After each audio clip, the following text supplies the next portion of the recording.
On a numbers game, the right data changes everything, and the data behind Shopify is hard to argue with.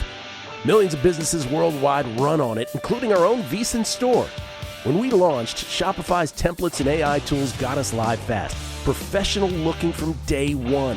No tech background needed. Shopify checkout converts more customers and makes it easy for returning fans to come back and buy again in a single click. Shopify's built-in AI assistant Sidekick is there whenever you need help, building, troubleshooting, or just figuring out your next move. Check out what we built at vsin.com/store. Then go build something of your own. All you need is the idea. Shopify handles the rest. Start your free trial at shopify.com/vsin. That's shopify.com/vsin. Shopify.com/vsin. Gil Alexander in San Francisco, Kelly Bidlin in Las Vegas, and this gentleman comes to us from Cleveland, Ohio. I believe it's Cleveland proper. He may tell me differently, but it's the Cleveland area anyway. You may know him as the host of By the Books that precedes us right here on the network Monday through Friday, usually co-hosted by Dave Ross, although this week, Dave shirking his Captain America duties. Mark Malus is in for him. Jensen Lewis joins us now, courtesy of the Progressive Guest Line. Jensen, what's happening, man? Thanks for doing this. You got it, brother. Great to see you. As Kelly eloquently said, it's that old, days of the bullpen where the phone rings. Hey, you need a guy to jump in. No problem. I'm ready in 8 pitches. We're all set. Calisthenics aside. We are, instead of Cleveland proper, we're in a suburb about 20 minutes due south in Broadview Heights. But I am officially a suburbanite now. Used to be in the city. And as I'm sure you can relate from the San Francisco days, sometimes you just need the backyard. You need the trees to enclose you a little bit, have kind of the semblance of some security there. So always great to be with you, my friend. All right, just clarify, you did say 8 pitches, right? Not something else. I think you said 8 pitches. Eight pitches, yes. Oh, that's great. I always pictured Jensen, too, at the the Baker Mayfield commercial, Gil, we liked so much. Remember, just living at the stadium? That's what I always pictured. He's just in the Brown Stadium living there. All right, Jensen, you know what's funny? Go ahead. Go ahead, Gil. Sorry about that. Go ahead. No, go ahead. Please, you. I was going to say quickly on that. It's funny you bring that up, Kelly, because now in Goodyear, Arizona, where Cleveland's spring training facility is right next to Cincinnati's, they have built dormitories basically across the street from the facility. So there are guys that are basically living 365 at the complex, Baker Mayfield-esque there. So a wild world we live in. I don't know if I could do it. I would need some time away. You know, it's a grind for 365 that way, even for the 6-month season. But yeah, the craziness we live in with those guys just doing it every single day. Jensen, what's LeBron fever like there? Like, is there a buzz about getting him back? There is, and thank goodness we had the Donovan Mitchell stuff done, and credit to him. Again, he could have waited another year and gotten an additional $80 million for the super duper max deal. But Gil, he has become really a big piece of the fabric of this community, much in the way that Jose Ramirez is now kind of the face of the city as far as sports go. Myles Garrett now departed for the Rams. So it's basically Jose Ramirez and then Donovan Mitchell, flying as a wingman there. If LeBron comes back, and I know you guys have seen some of the prediction market numbers that have really skyrocketed here in the last handful of days, if not the last week, it's starting to reach the fever pitch. Now, it's not the Sports Illustrated I'm coming home, but it is certainly kind of that last dance Cleveland style that if he does get here, maybe it's that one good run, as Jake Taylor would say, just that one good year left in the sun. Maybe that is what they're feeling here with LeBron potentially back to the Cavaliers. It makes a lot of sense, man. It really does, for a lot of reasons. Eastern Conference, have a legit shot at getting to the finals, whole bunch of stuff, and obviously the coming home part. All right, Jensen, excited to talk to you here as we approach the All-Star break. I'll ask it this way. I've asked this of many other guests, but I'll ask it this way because this will actually take care of the other question I would ask, which is, who are the teams that you see that could rise here in the second half of the season? But tell me who you think are the 6 teams that are going to make the playoffs in the American League and the National League. Let's start with the American League, which is just mayhem. It really is a theater of the absurd, as Dave likes to say. And I did not have on my bingo card that Tampa Bay would be as good as they were. I felt they would be sneaky Tampa Bay with Kevin Cash and company, but boy, have they acquitted themselves incredibly well. So it would feel like a massive collapse should they not be in it. So they'll be in. I don't trust the Yankee offense. And from the reports I'm hearing from well-placed sources, Judge is farther away than people realize, and they don't even know if Stanton is going to be viable enough to get back to impact it, maybe even into September. So that definitely scares me. The problem is, Gil, I feel like they have so much pitching that there's not really another offense, maybe out of Seattle at full strength, that really scares me of other American League contenders. So I think by virtue of that, the Yankees find their way in one way or another, whether it is wild card, whether it is running down the Rays for the top spot in the East. And they have a decent, 5.5 game cushion at this moment. Not like, hey, we're out of shouting distance, but certainly I think they have enough pitching to get them through, and Brian Cashman's going to make some moves. I picked Seattle to win the American League at the beginning of the year. I've seen nothing to really derail me from that.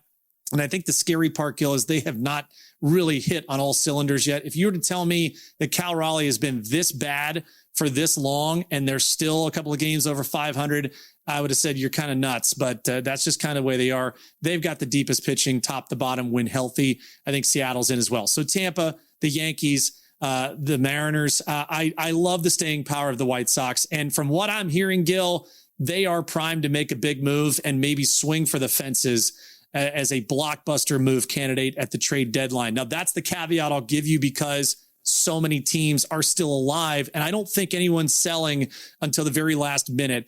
I think Chicago has the staying power because they're ridiculously good at home. They got to figure it out on the road, but getting Murakami back is going to help them, and I think they make the moves to get through. I'll tell you, the scariest team right now is Detroit. Since June 1st, they have been an offensive juggernaut. I think they will keep Tarek Skubal if they're within about 4 or 5 games at the trade deadline. I just think they believe, like everyone else does, that everything is open. So I think Detroit maybe finds their way and sneaks their way into a playoff spot. I think it comes down then to Tampa, New York, Seattle, Chicago. We're looking for 2 teams. I played a future on Texas at 30-1 to win the World Series at the beginning of the year. I think they've got enough to get through. I do have questions about their offense, but I'll take Texas. And then, I think a lot is going to be predicated on what happens. And this is wild to say, we may get a second team out of the Central instead of a third team out of the American League East. I can't buy Toronto's offense. I certainly can't with Boston either. So I'll go on a limb and say that it's going to be another wild card team outside of Detroit. Maybe they do end up running down the White Sox, but I think of one of Cleveland or Minnesota find their way in. What I love about that is every time I ask it, I get the same kind of direction of answer. People say Tampa Bay and the Yankees in whatever order. Then they jump to Seattle before then taking a deep breath and trying to figure out the rest. But what you said in there, we talked a little bit about this off air. You're right, which is these teams may not be in sell mode till the very end before the trade deadline because they all think they have a shot. It's going to be amazing. National League, a little easier. Yeah. Oh, sorry, I think the National League is a little more cut and dry, and I would start with the Dodgers and the Phillies. Atlanta is scaring me a little bit now with the injury issues. They're leaking some oil offensively. Boy, without Acuna in there, it is a completely different dynamic, and I don't know how much more Matt Olson can do along with Drake Baldwin to try and keep this team above water. They're going to get pitching reinforcements back. But I think it starts with LA and Philadelphia. Milwaukee, too, is in that conversation. By the time we get to the end of the year, Gil, it's between those 3 as far as who's going to get, I think, the top 2 seeds in the National League. I have been extremely bullish on the Miami Marlins. I did take a little piece of them at 35-1 to win the National League East, just because I think they are absolutely scorching hot. They think they can beat anybody right now, and they're making it stand up. Gil, if you were to tell me they would be tied for the second most home wins at this point in the National League, I'd say you're crazy. But then you look at what they do from a rotation standpoint, and their lineup has been so good. So I would go LA, Milwaukee, Philadelphia, Miami is in for me. The Cubs would be in for me. And then I think it's a final Atlanta and Pittsburgh. Those are the two teams I think could be in contention for the final playoff spot. I hate the Connor Griffin injury for Pittsburgh, but damn, they have looked really good. What a fight to the finish it's going to be in the National League. I love the answers, Jensen, because I think what it reflects is, and I don't want to be prisoner of the moment, but I feel like around this time of year, we've never had it more murky, top to bottom. Agreed. I mean, it's really amazing. Give us a couple plays today that you like above all. Okay, so the home dominance for Tampa Bay, they're 23-7 as a home favorite, which they are tonight with McClanahan on the mound against Garrett Cole. I can understand why you'd want to kind of ride the highs, at least a bounce back spot with Cole here, but maybe I'll trust the Rays on the money line. I'd love to see lineups first to see how right-handed heavy that Aaron Boone goes, so that's a lean for me. And then I would also look at the Diamondbacks to bounce back a little bit. A little late an egg last night in San Diego, so I think Arizona, maybe a little buy low spot for them too on the money line. Jensen, super appreciate it, man. Thank you so much. We'll all be listening tomorrow to Buy the Books. Thanks, boys. Talk to you soon. Jensen Lewis, everybody, at JLew50. That's JLEW50, spelled out on Twitter. You're here because you want an edge. That's what separates listeners from winners. But let's be real, mindset alone doesn't get bets home. Pros win because they've got the tools, the data, and the discipline. And now so can you. VSiN Pro gives you access to the same real-time insights the sharps use. No secrets, no fluff, just actionable info that moves markets. Tap the link and see why serious bettors are turning knowledge into profit with VSiN Pro. Chris Felica joins us now, courtesy of the Progressive Guest Line, kind enough to do a second segment with us again at Chris Felica on Twitter, The Bear. All right, Chris, quarterfinals are set. Tomorrow it's France and Morocco. Friday it's Spain and Belgium. Saturday, doubleheader, Norway, England, Argentina, Switzerland. What you got for us? Yeah, I've been told pounding water is also a key element of, That's right. of weight loss as well. Maybe throwing some tree bark too. I played a couple of things here. I did not play anything yet in France, Morocco. I played two things. I played Spain to 0 against Belgium, harkening back to what the U.S. match was. I think what we saw from Belgium, give Belgium full credit. Give Rudy Garcia, the manager, full credit, because what Portugal and Roberto Martinez did not do in changing their lineup and starting Rafael Leao and bringing in Gonzalo Ramos and sitting players like Cristiano Ronaldo, Rudy Garcia, and the match he had to have in the round of 16, sent Kevin De Bruyne to the bench, sent Jeremy Doku to the bench, had a younger group start, and it worked dividends. However, you're going now up against a Spain team which has not conceded in the tournament, got the stoppage time goal to get past Portugal last round. I think with the way their midfield and defense have been, I have a hard time thinking Belgium will score. This feels like another 1-0, 2-0 type game with Spain winning. And then the other match, which again, if you want to buy into conspiracy theories, a little bit at least, you look at England. England has 4 players, I believe, on yellow cards. Mark Gahey, a defender, Jude Bellingham, and Declan Rice. Bellingham and Rice, 2 of their probably 3 most important players, including Harry Kane. They are on yellow cards. If they get another yellow, they will miss the semifinal. Who would that semifinal be against? Argentina. Wow, look at that. What's this? So I think this? You could look at me. You can maybe look at England being a little timid defensively, not wanting to tempt the referee to pick up another yellow with one of those players. Both teams to score. Obviously, Holland very familiar with a lot of those defenders with Gahey and Hansa and some of the other guys who he plays against regularly in the Prem. Norway certainly is open to goals. So I think both teams to score. And if you are a real hardcore conspiracy theorist, search around, because a lot of times on those like prop builder applications that you have in some of the offshores, you can find individual players to get a card and maybe throw a little pizza money on a couple of those guys to get a card if you're really going hardcore pro FIFA Argentina there. All right. So Spain win to 0, England, Norway, both teams to score yes, is what you said? Both teams to score yes on it? Yes. Okay. Kelly, before we move on to Chris's golf and baseball, have you heard this? It's going to make you happy. Have you heard about this? Since 1998, the team that eliminated the team that eliminated Japan went on to win the World Cup. 1998, Croatia beats Japan. France beats Croatia. France goes on to win the cup. 2002, Turkey beats Japan. Brazil beats Turkey. Brazil goes on to win the cup. 2010. Oh, did we skip one there? 2010. Oh, I guess Japan wasn't in it. Paraguay beats Japan. Spain beats Paraguay. Spain wins the cup. 2018. So I guess it's whenever Japan is in.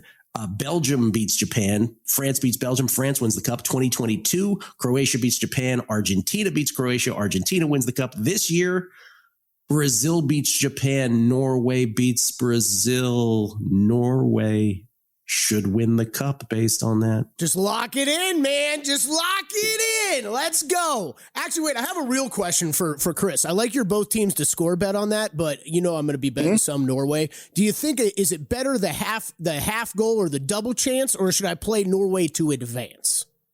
You're getting a little bit better number on Norway to advance. I'm kind of thinking just to play both. I would play the double chance just to open up the potential that England win in penalties or England win in stoppage time. I always am a little bit safer on that. And it came back to bite me in the tuchus yesterday because I wanted to play Switzerland to advance. And then when Manzabi was ruled out, that was a brutal injury for our young player, the tournament ticket, I got a little bit of cold feet and I just played Switzerland double chance, not to advance, and wound up costing myself a little money. Okay. You do not want to get bitten in the tuchus. You want to avoid that. No. Chris, rapid fire. Scottish Open and then the Open Championship next week in golf. What do you got? I know you and I and Kelly have had discussions about Ludwig Åberg. This feels like the perfect type of event for Ludwig Åberg to have a great week, top 5, top 10, go out there, great tournament. No, look at this. He's in form next week for the Open Championship, and price gets slashed and he does nothing. But Scottish Open, I did play Åberg, top 5, top 10, and would be shocked if he wasn't in contention here and got everybody excited next week, Kelly. Yep, Scottish Open history for Ludwig as this course is becoming more and more sticky with history. T8 last year, T4 in 2024. So Ludwig, great season so far. Like those bets, man. Like them. Next week, Open Championship? I got a long one for you next week. How about my guy Haotong Li? Last time it was at Birkdale. I think he fired 65 on Sunday. Finished third. He's contended in a couple of Masters. He's been around on the weekend.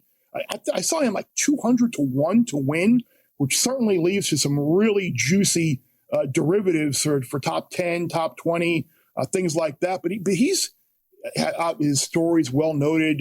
Took some time off and issues and came back, and he's contended. He's been around in some majors. So I'm at a little bit of flyer on Haotong Li next week.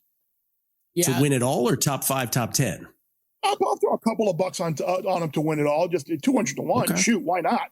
But yeah, he's going to have a pretty nice top 10 type ticket on him. Yeah, shout out to Pat Mayo. Gil, you remember us talking about this. One of my favorite nicknames in golf now, Chinese Koepka, because he just keeps playing well in majors. It's great. It's fantastic. Okay. And then finally, last 60 seconds here, last 45 seconds. You are a Yankees fan by birth, but you're nibbling on something against them here. What is this?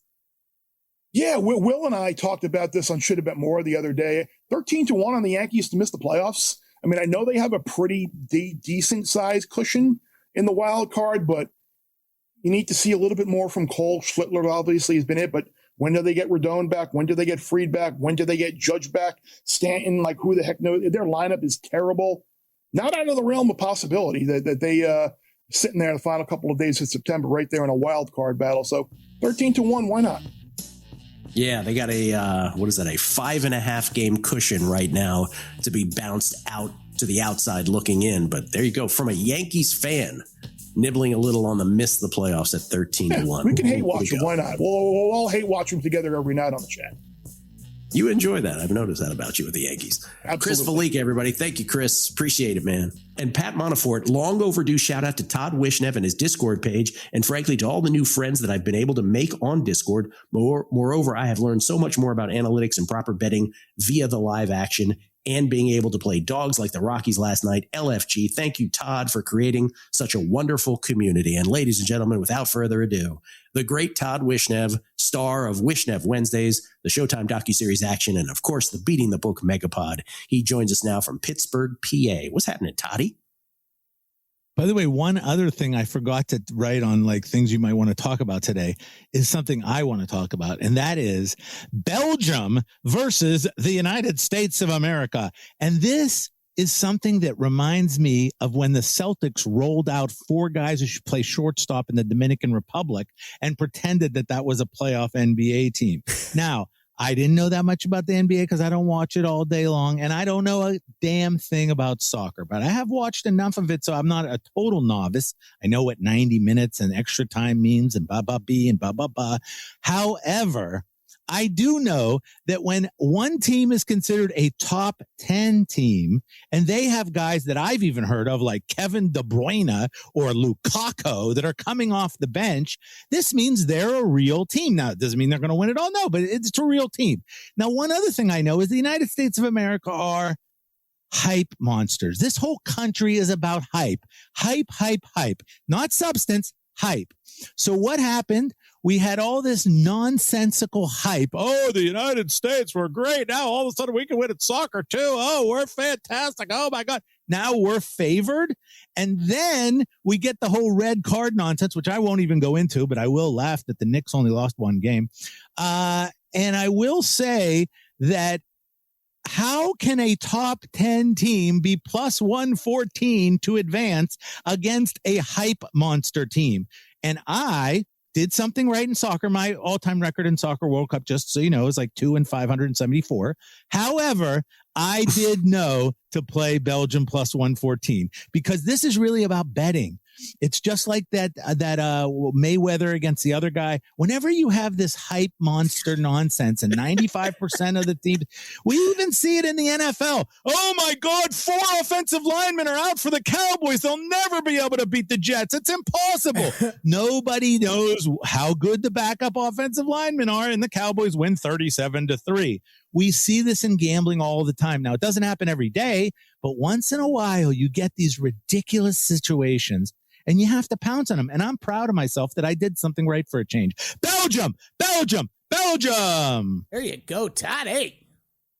I would have given that filibuster like a 97, but because you forgot who Conor McGregor was and the little quip about the 4 Dominican shortstops, I'm going to have to downgrade that to an 84. But nice job otherwise. Okay. That was beautiful. I'll take an 84. That's solid. That's solid stuff. Todd Wishnev, everybody. Todd, are you secretly, so now we all know your love-hate, emphasis on hate relationship with the great Steve Fezzik, who joins us every Friday on A Numbers Game. As you know very well, back in May, because apparently Stevie thought May is like the pennant stretch of September, he bet the Atlanta Braves to win the NL East maybe 45 times, though he claims 3 times, but it sounded more like 45 times. And then he came back last week or the week before. He says, but now I'm betting the Phillies in plus money, so I'm good to go. Are you secretly hoping the Marlins overtake both of those teams? Well, I have both of those bets too, so no, I don't want the Marlins to win. Okay. But I have to give Stevie his props. Look, I'll be the first one to get in line and call Stevie's arrogant musings what they are, silliness often, and sometimes he's right. Now, on this particular scenario, he deserves props. He recognized the Braves early, and then he recognized the Phillies early enough to still get plus money. So the point here is that, and you can, and then I said the thing today, and he said, I took Marlins 20-1. So you can even guarantee yourself by taking Marlins 20-1 or 15-1 or whatever to guarantee yourself. All you really have to do is make sure the Mets don't win the division. The Mets aren't going to win the division. So if you're early enough on this future stuff, as he was with both the Braves and the Phillies to protect himself, he can make money, and he did an excellent job in this scenario, even though he's ridiculous in the way he states it. Like, the Braves, remember when he was betting the Braves? He's like, yes. The Braves already won. It's over. The division is over. They won the World Series. They won the next 10 World Series. There's never going to be a team better than the Braves. The Braves are the greatest team. Oh, wait a second. Phillies, get on the Phillies. it's funny watching him, but he was, he did turn himself into plus money everywhere. So that, he's going to make money. So that was smart. Well, again, I would have given you a 97, but you forgot about the existence of the Washington Nationals. So I can only give you an 84 once again on that little diatribe. So are the Washington Nationals really going to win with that bullpen? I mean, come on. I know they hit shot the ball. To the Mets, maybe. Yeah. The Mets aren't making it. Forget it. Also, are the Nationals going to do anything about this bullpen? Because I've been hearing the same damn thing about the Nationals for 4 months now, it feels like. Great question. Bullpen Great question. sucks. It's going to suck, and it sucks. Yeah. Okay. Toddy, you do a great job on a daily basis. The starters aren't that great either. Todd, you do a great job on the Discord and beyond, sharing it in the group chat about handedness with certain teams. Can you shine light on a couple baseball clubs where handedness is something you keep in mind every single night? Yeah, well, especially when we're halfway through the season and you start to get a vibe on these teams, there's enough sample size that you can start to really rely on some of this stuff when there's major disparities. And I see major disparities in WOBA. I like WOBA. That's my favorite stat on offense. WOBA, weighted on base average. For those who don't know what it is, it's like on base average, but it also takes into account how you get on base. That's the weighted part of it. Did you get a double? Did you get a triple? Did you get a home run? Did you get a little league home run? Whatever. Anyways, WOBA is what I like to look at. And I see the Red Sox and the Diamondbacks are two teams, the Diamondbacks even more. The Diamondbacks, if you watch their games, they can't hit the ball. You watch the game, you're like, I see Marte and I see Carroll, and then I don't see any hitters. Now, against right-handed pitching, they're 27th in WOBA. They stink. They cannot hit the ball. Okay. Now, against lefties, they're like 4th. Now, why would that be? Well, you look at all these right-handed bats in the order. You got a guy like Arenado, you got the Moreno, you got all these right-handed bats who obviously go against lefties, and all of a sudden they turn out better. So the whole thing makes sense as to why they're, by the way, most teams are going to be like 18th and 12th. There's not going to be huge disparities. But with teams like this, it's very interesting. There are a couple that have massive disparities, and the Arizona Diamondbacks are one. So be careful against lefties. But when they go against righties, they stinkola. Same thing with the Red Sox. The Red Sox have, I guess, Cedeno Rafaela is a righty. They've got, I'm trying to think of some of the other righties in the lineup, but I'm missing it right now. But the point is that the Red Sox are very similar. They're like 23rd and 5th or something like that. So those are two teams. When you see massive disparities like that, you want to pay attention. Now, it's in the line a little bit sometimes. However, you want to pay attention to that stuff. Red Sox great against lefties. Yes, that's what you said. Great against lefties, not so good against righties. Okay. Same as the Diamondbacks. WNBA. Would you like to brag or boast about something that happened the other night about it, or do you want to make a betting point? Perhaps more accurately. Oh, yeah. I just want to make a betting point on something that I actually did well. And then this is something that if you watch games, it can be a big advantage for you. So the Aces were playing the Sky. The Sky is a terrible WNBA team. The Aces were playing at home without A'ja Wilson. They were like probably a 6 or 7 point favorite. With her, they probably would have been a 14-point favorite, right?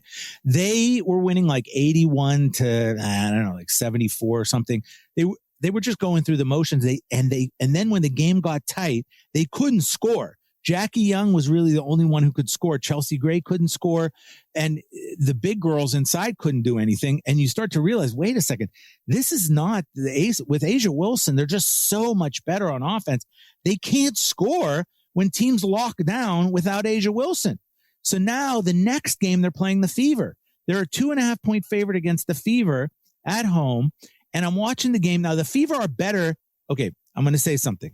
The Fever are definitely almost as good without Caitlin Clark as with her. I hate to tell you that. Look at the playoffs last year. Look at what happened. It makes Kelsey Mitchell the focal point. Wow. They're very good without Caitlin Clark. So now they're playing without A'ja Wilson. And I'm like, the Fever are only 2.5 point dogs. They're playing better. And of course, they blew them out. And of course, it went under. I won both games by 20 points because why? I noticed the game before without A'ja Wilson, which there's no sample size. There's only one game, right? But if you can see it right away, which is what I did, you can spot it and then turn it into cash the next game. I won the side and the total by 20 points. You're an amazing human being, Todd Wishnev. Thank you for joining us. Todd Wishnev, everybody.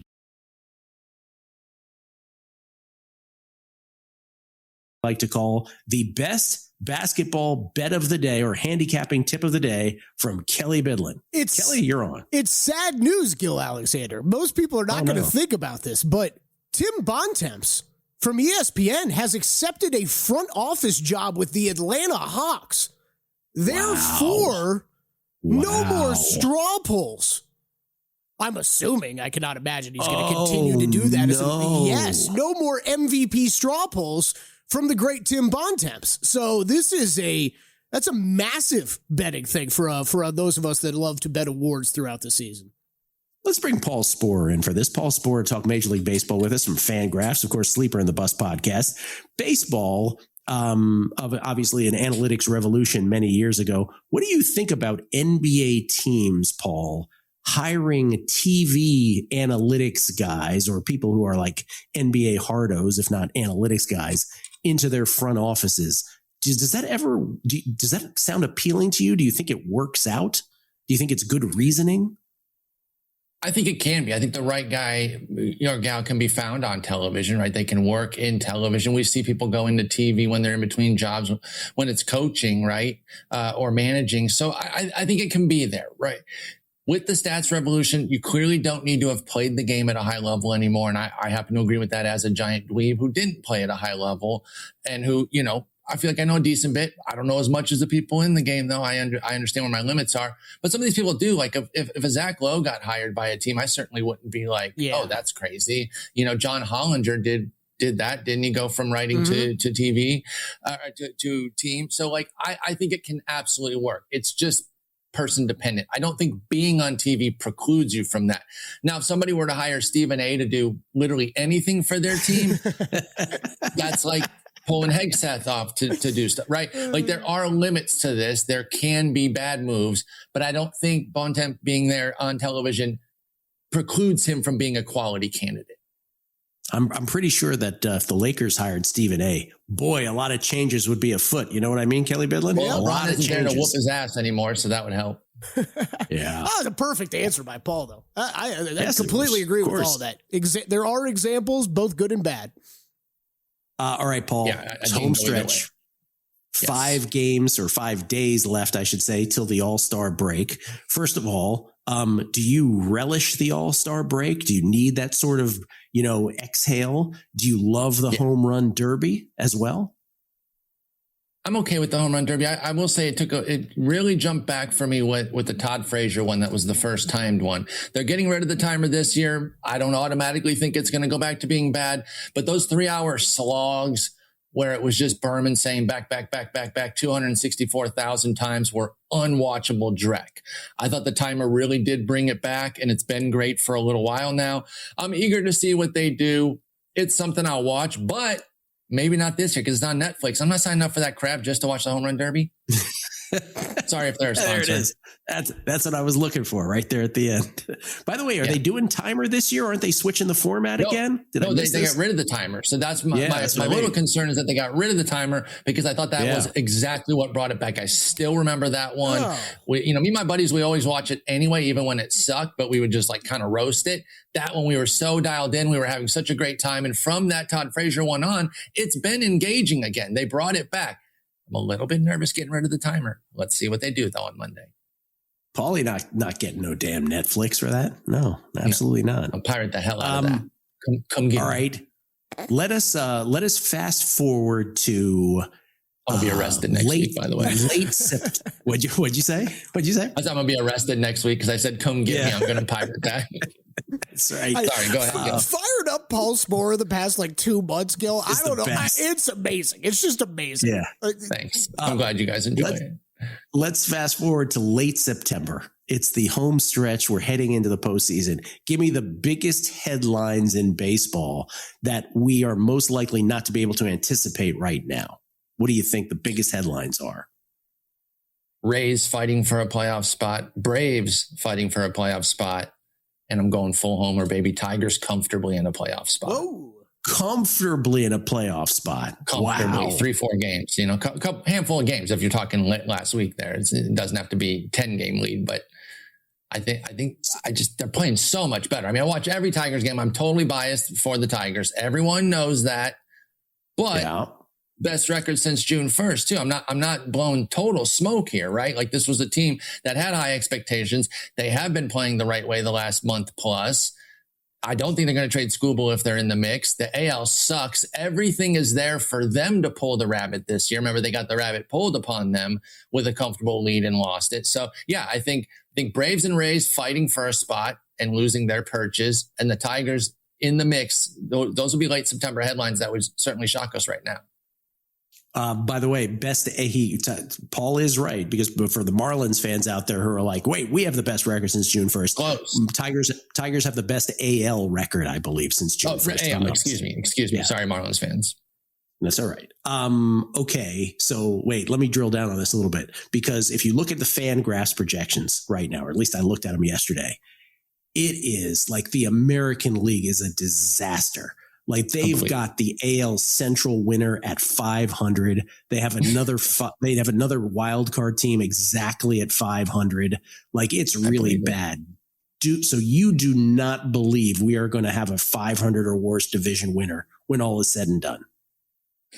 I don't think so. I mean, it's on the table, but I do think that the cream's going to start to rise to the top, because obviously as we get later into July, teams are going to start to decide to pull the plug. So there will be some sellers.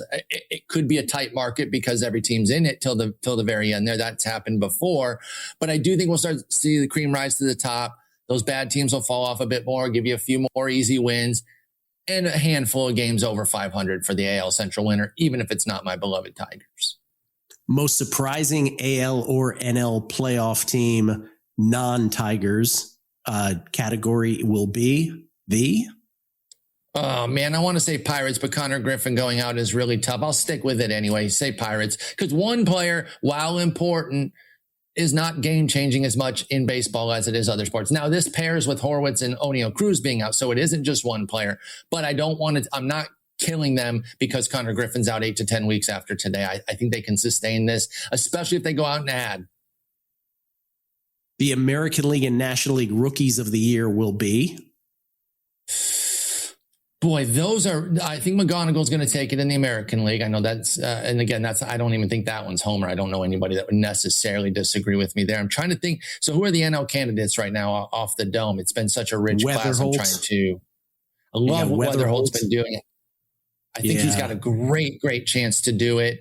Are there any pitchers over there that would contend with him? Oh, McLean is obviously, he's had some ups and downs, but he had ace expectations and he's simply been like a number 3. That's really freaking good. So I would lean McLean right now, but that's a pretty wide open race too, because I didn't even say Sal Stewart, who was the talk of the town in April. And he certainly hasn't done anything to completely fall off that perch. So those are the 3 I would circle around: Weatherholt, Stewart, McLean. McLean's my favorite. Those other 2 are live if you want to get a bet down on them. And there's probably some off the radar guys that I think you could make a case for pretty easily if you wanted to. That is a wide open race. And we've seen rookies of the year. You don't even need a full season.